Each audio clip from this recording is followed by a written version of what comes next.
So now we are going to discuss calculation of molecular weight of a polypeptide chain.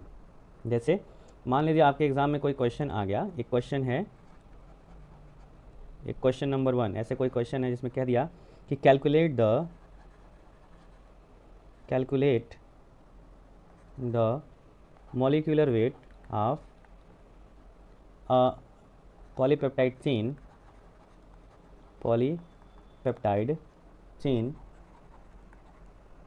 made up of 10 amino acids. ठीक है, अब सुनिए ये जो 10 amino acids हैं इससे बना हुआ है, इसके लिए कंडीशन दे देता हूँ मैं. देखिए, कंडीशन 1 कि ऑल आर ग्लाइसिन. ठीक है, दूसरा ऑल आर सर्कुलर. तीसरा ऑल आर का मतलब all amino acids are. All are linear. All are, इसको कह देंगे all are random amino acids.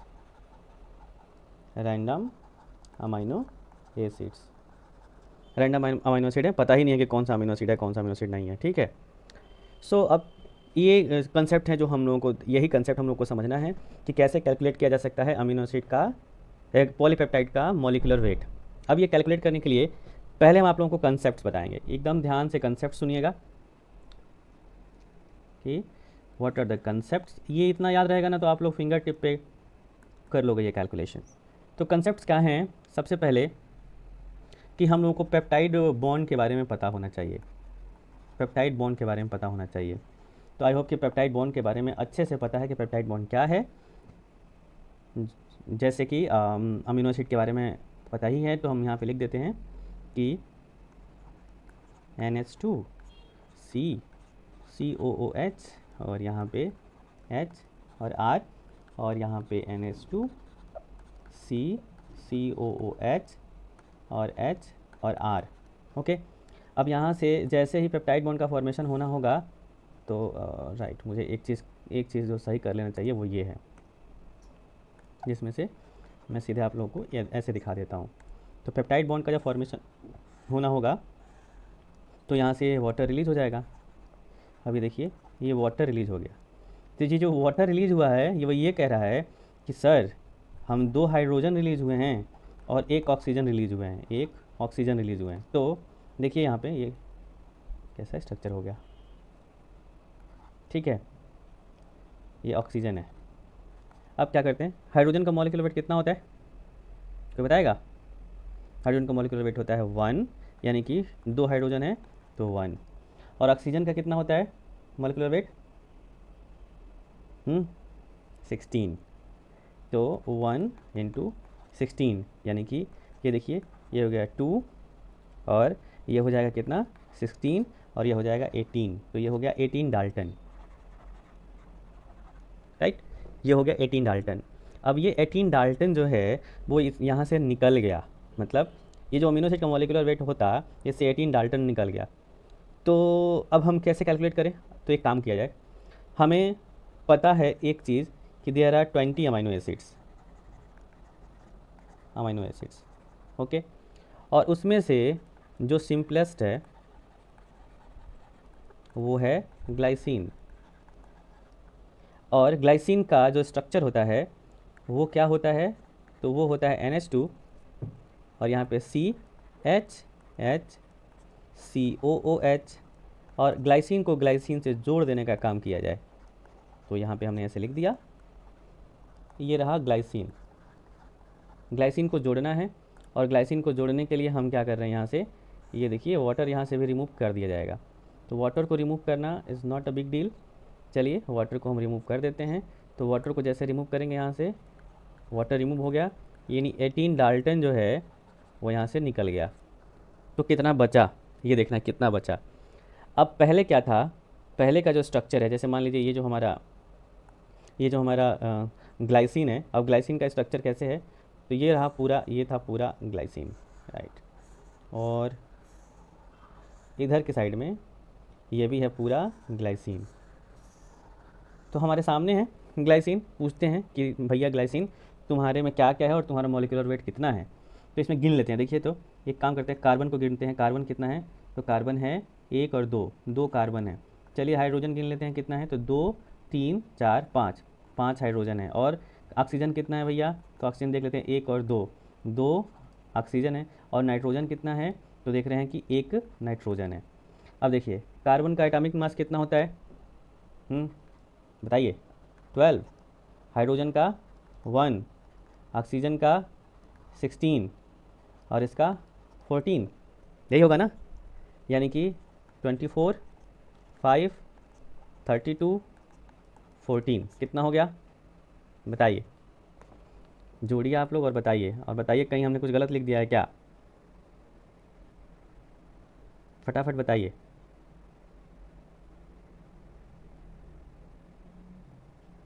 नहीं ना, चलिए ओके, इसका हो गया, सॉरी सॉरी सॉरी,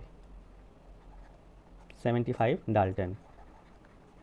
ओके, और सेम टू सेम ये भी तो ग्लाइसिन ही है ना, तो इसका भी अगर ऐड करेंगे सबको तो वो ये भी हो जाएगा कितना 75 डाल्टन। ठीक है, अब जो देखिए, अब हम क्या करेंगे, इतना तो हमें पता चल गया। अब क्या करेंगे कि 75 डाल्टन को लिख लेते हैं। देखिए 75 dalton plus 75 dalton that is equal to, ये हो जाएगा 150 डाल्टन। ठीक है, लेकिन ये जब जुड़े थे तो ये वाटर यहाँ से रिलीज भी तो हुआ था। ओके, यानी कि यहाँ से वाटर जब रिलीज़ हुआ है H2O, तो इसका मॉलिक्यूलर वेट कितना है 18। तो भैया 18 को घटा देते हैं, इसमें से माइनस कर देते हैं, तो ये कितना हो जाएगा 132 डाल्टन, 132 डाल्टन। ओके, अब देखिए क्वेश्चन 1 को चलते हैं। अब हम आ गए क्वेश्चन नंबर 1 पे। क्वेश्चन नंबर 1 से अब पूछा जाए कि चलो भैया तुमको कैसे सॉल्व किया जाए।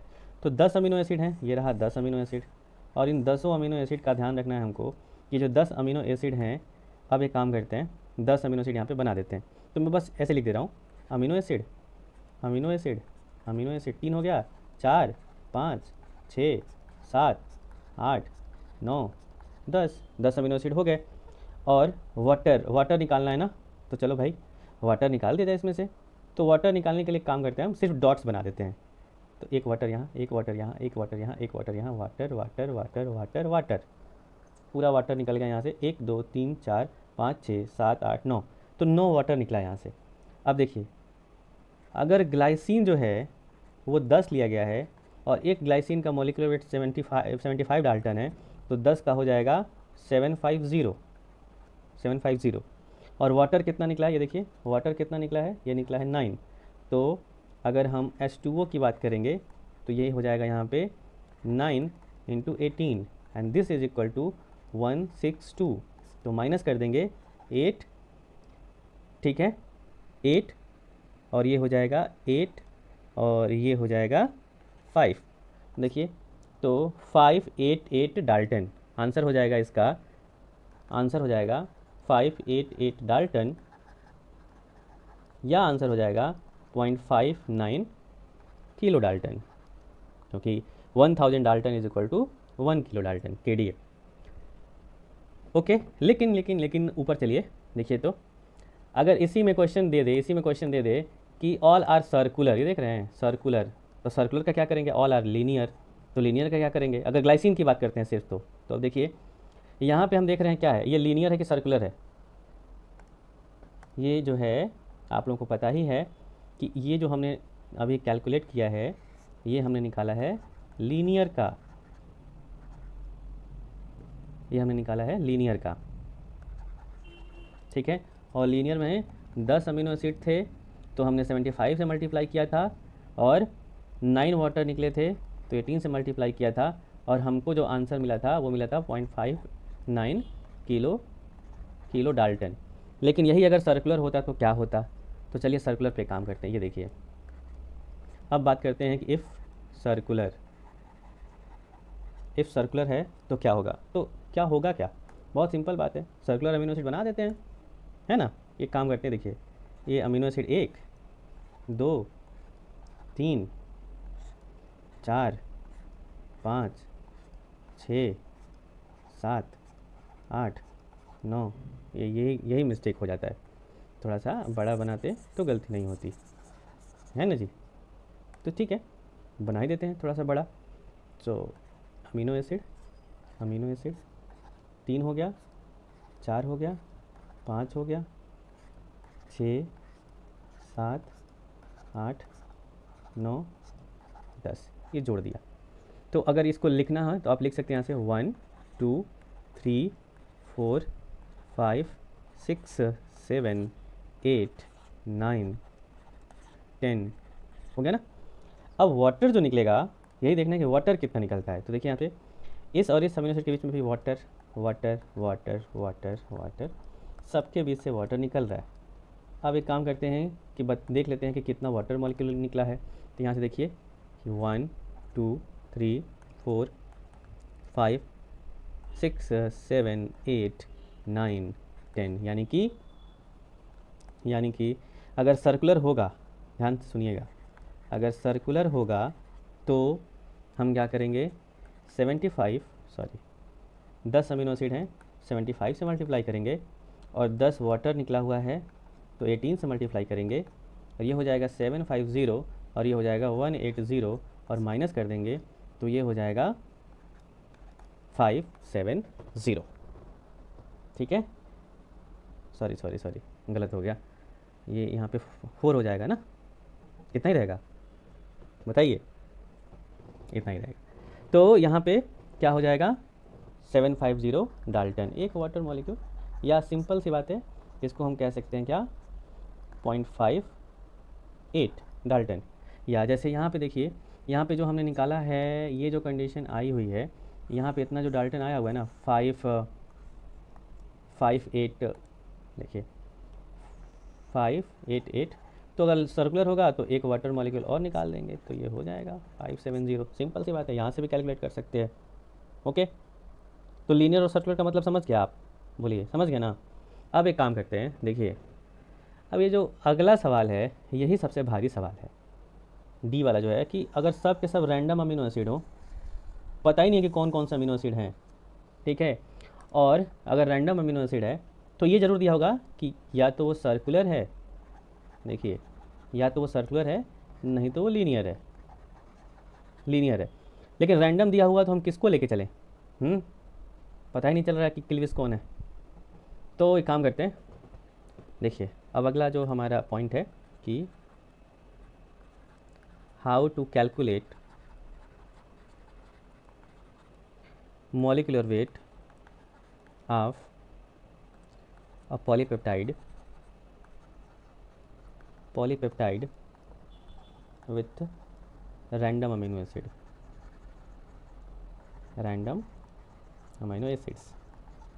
ओके, सो क्या किया जाता है इसमें, देखिए इसको सॉल्व करने का क्या फंडा है कि जितने भी अमीनो एसिड है ना, सबके मॉलिक्यूलर वेट को लिख लिया जाता है। जैसे देखिए अमीनो एसिड 1 का मॉलिक्यूलर वेट लिख दिया गया, अमीनो एसिड 2 का मॉलिक्यूलर वेट, अमीनो एसिड 3 का, और ऐसे ही आगे बढ़ते बढ़ते अमीनो एसिड 20 का, 20 होते हैं ना, 20 का लिख के और क्या किया गया, 20 से डिवाइड कर दिया गया। तो ये आंसर आया था 128 डाल्टन। 128 डाल्टन एवरेज, ये क्या है, देखिए ये क्या है, ये है average molecular weight of amino acid. ठीक है, जितने भी अमीनो एसिड, क्योंकि हमारे पास देखिए एक एग्जांपल में देखिएगा, एक हमारे पास ग्लाइसिन है जिसका मॉलिक्यूलर वेट सिर्फ 75 डाल्टन है, लेकिन वहीं पे अगर आर्जिनिन ले लेते हैं तो वो हो जाता है 175 डाल्टन। देखिए आप 175 डाल्टन, राइट।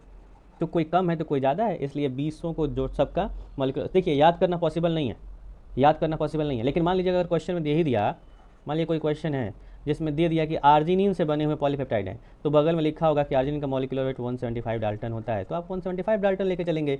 जैसे कि हमने ग्लाइसिन का कैलकुलेट करके दिखाया, क्योंकि ग्लाइसिन का स्ट्रक्चर हमको याद था तो हमने क्या किया, देखिए ग्लाइसिन का स्ट्रक्चर याद था तो हमने इसका मॉलिक्यूलर वेट पता कर लिया। लेकिन आर्जिनिन का अगर नहीं पता है, स्ट्रक्चर नहीं याद है, और नहीं याद हो सकता है, आप एग्जाम देने जाएंगे पता नहीं कब, तो एग्ज़ाम के टाइम पे आपको कितना याद होगा कितना नहीं याद होगा, वी डोंट नो। और सारे अमीनो इतनी सारी चीज़ें तो एग्ज़ाम में लेके जानी पड़ती हैं हमको, तो उतना कुछ याद करके जा पाना पॉसिबल नहीं है। तो अब क्या देखिए क्या होगा, अगर आर्जिनिन का आएगा तो आर्जिनिन का आएगा तो हम सीधे सीधे 175 इंटू 10 कर देंगे और 1750। और अगर ये सर्कुलर है तो 10 इंटू 18 कर देंगे और 180 से माइनस कर देंगे, तो जो आएगा आंसर आपका वही हो जाएगा, कोई बड़ी बात नहीं है। लेकिन अगर रैंडम दिया हुआ है तो क्या करेंगे, तो रैंडम दिया हुआ है तो लीनियर और सर्कुलर के लिए दोनों तरीके हैं, ठीक है। तो यहाँ देखिए, अगर मान लीजिए दिया हुआ है, देखिएगा, अगर मान लीजिए दिया हुआ है रैंडम, तो अगर लीनियर का कैलकुलेट करना है, देखिए ये रहा, तो अगर लीनियर का कैलकुलेट करना है तो कोई कोई बड़ी बात नहीं है भाई, हमने ये कैलकुलेट कर लिया है। देखिए हमने ये कैलकुलेट कर लिया है कि लीनियर के लिए जो मतलब अमीनो एसिड का जो एवरेज मॉलिक्यूलर वेट होता है वो 128 होता है, इंटू 10 कर देंगे, ये हो जाएगा 1280। और अगर ये लीनियर है तो हमें पता है 18 इंटू करना है 9, क्योंकि लीनियर में 9 ही, देखिए क्योंकि लीनियर में 9 ही वाटर रिलीज होंगे, तो ये हो जाएगा 162। तो इसमें से हम माइनस कर देंगे इसको, और जब ये माइनस करेंगे तो ये हो जाएगा 8, और ये हो जाएगा 1, और ये हो जाएगा 1, और ये हो जाएगा 1।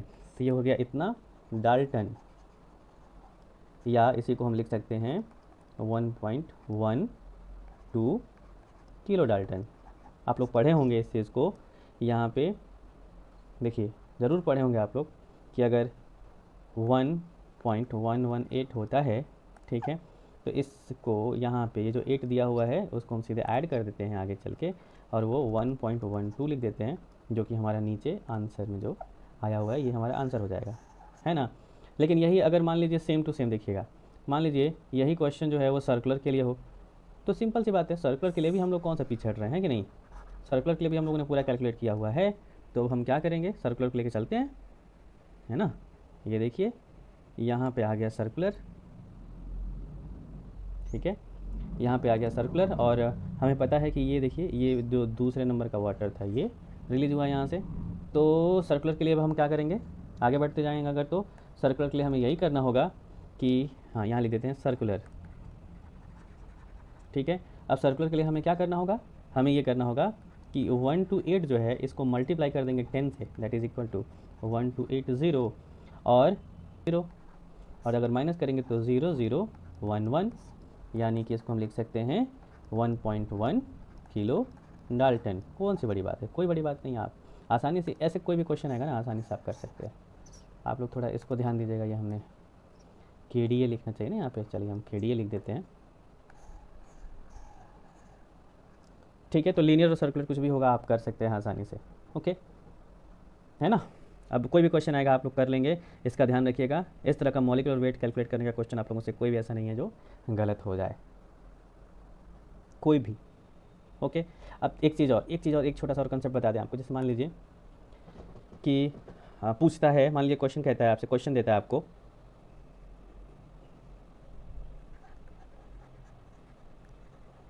क्वेश्चन देता है आपको कि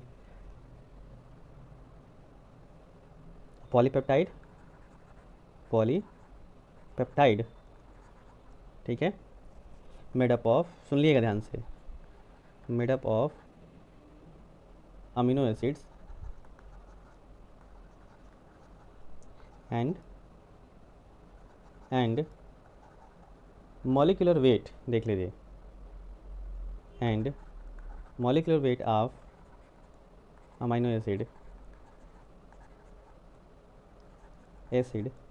is sorry molecular weight of protein is molecular weight of protein is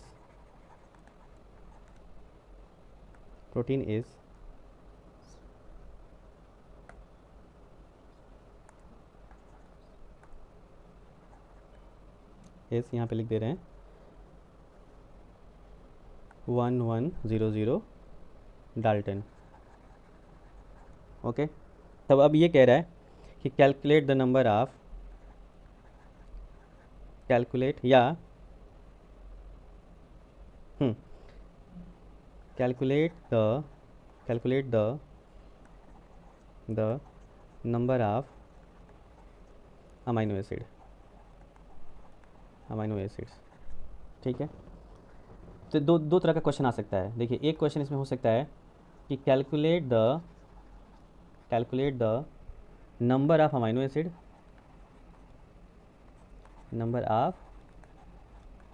acid, या एक और क्वेश्चन हो सकता है कि नंबर दिया हो, सपोज कि द नंबर ऑफ, देखिए द नंबर ऑफ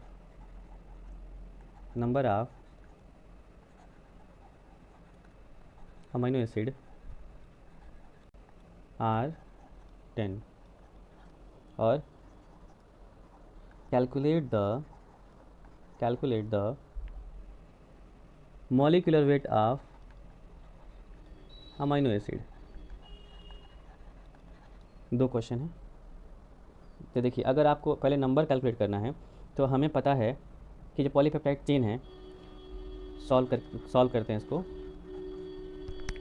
देखिए, तो हमें पता है कि जो पॉलीपेप्टाइड चेन है वो 1100 का जो है 1100 का बना हुआ है अमीनो एसिड, ठीक है। सॉरी, 1100 डाल्टन का ये प्रोटीन बना हुआ है। तो अब हम क्या करेंगे, देखिए इस कंसेप्ट को समझना है तो मैं आपको बताऊं। जो हम लोग क्वेश्चन कर रहे थे, जैसे देखिएगा, जो भी हम लोग क्वेश्चन किए हैं ऊपर, उसमें मॉलिक्यूलर वेट कैलकुलेट करना हम लोग सीखे हैं। तो मॉलिक्यूलर कैसे कैलकुलेट किया जाता है, उसी को हम आगे बढ़ाएंगे। इसमें किया ये जाएगा कि जो हमारे पास 1100 है ना, ठीक।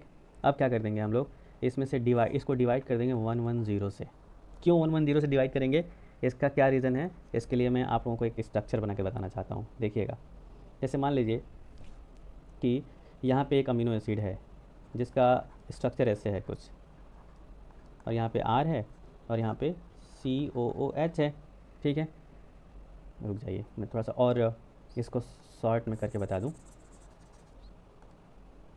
तो ये देखिए, यहाँ पे ये रहा NH2CHR और यहाँ पे COOH प्लस, यहाँ पे लिख देता हूँ मैं HNH और यहाँ पे CHR।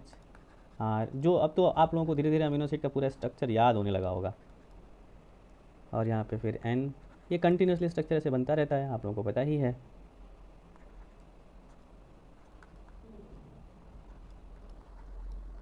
ठीक, और एक और मैं बना देता हूँ, इसका बस आप लोग ध्यान रखिएगा।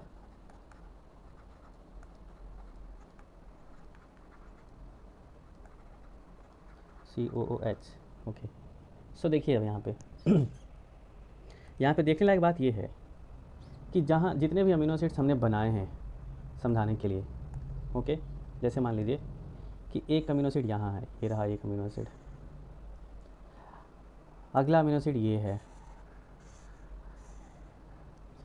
नेक्स्ट अमीनो एसिड ये है, and the last amino acid is this one.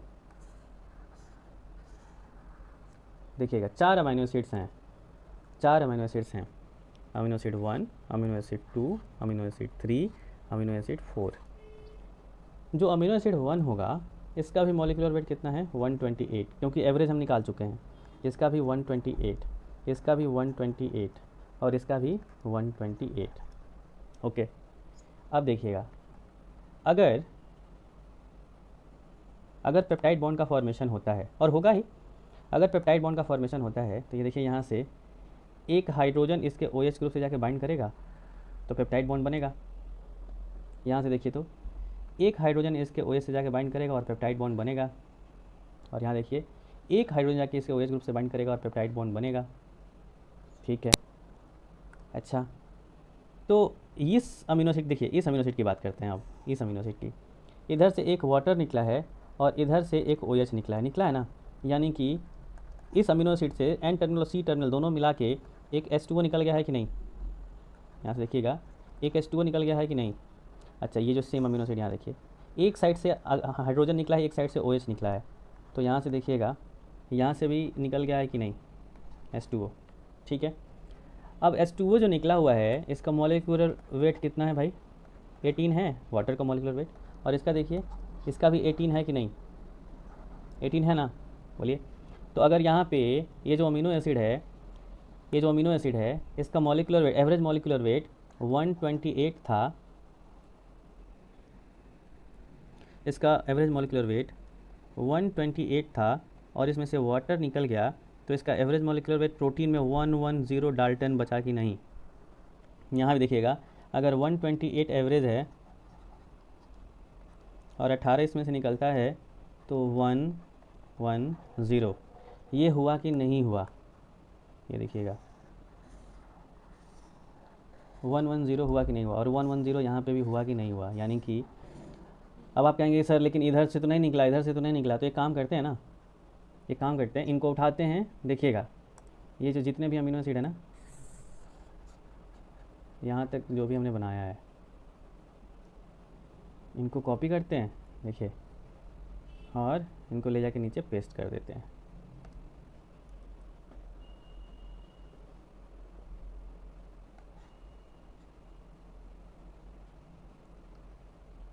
ये रहे हमारे अमीनो एसिड्स। ठीक, अब जो है, अब क्या करते हैं, सॉरी,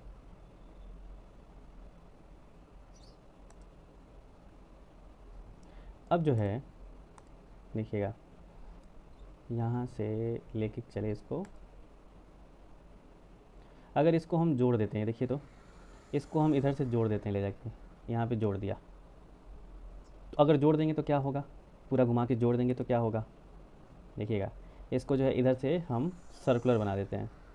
तो अगर सर्कुलर बना देंगे, देखिए यहाँ इस अमीनो एसिड का, देखिए इस अमीनो एसिड का इधर से जो है एक हाइड्रोजन रिलीज़ होगा, ठीक है, और इधर से एक OH रिलीज़ हो ही गया है, तो ये भी तो 18 मॉलिक्यूल डाल्टन रिलीज़ करेगा। और इस अमीनो एसिड का भी देखिए, इधर से एक हाइड्रोजन रिलीज़ हो गया और इधर से जाके एक OH रिलीज़ हो जाएगा, तो ये भी वाटर रिलीज़ करेगा कि नहीं, है ना। इसलिए कंसेप्ट इस यहाँ पे देखिए, एकदम की पॉइंट्स मैं आपको बताने जा रहा हूँ जो आपको एग्ज़ाम में काम देगा, कि average molecular weight of amino acid in protein is equal to 110 dalton, sorry 118 लिख दिया हमने, 110 डाल्टन, ठीक है। और average molecular weight of amino acid outside protein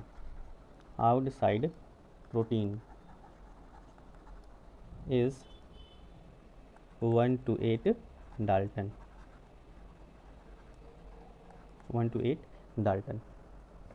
इतना अगर आपको कंसेप्ट याद है ना, तो ऐसा कोई भी क्वेश्चन नहीं है जो आप सॉल्व नहीं कर पाएँ calculation of molecular weight of polypeptide chain से, ठीक है।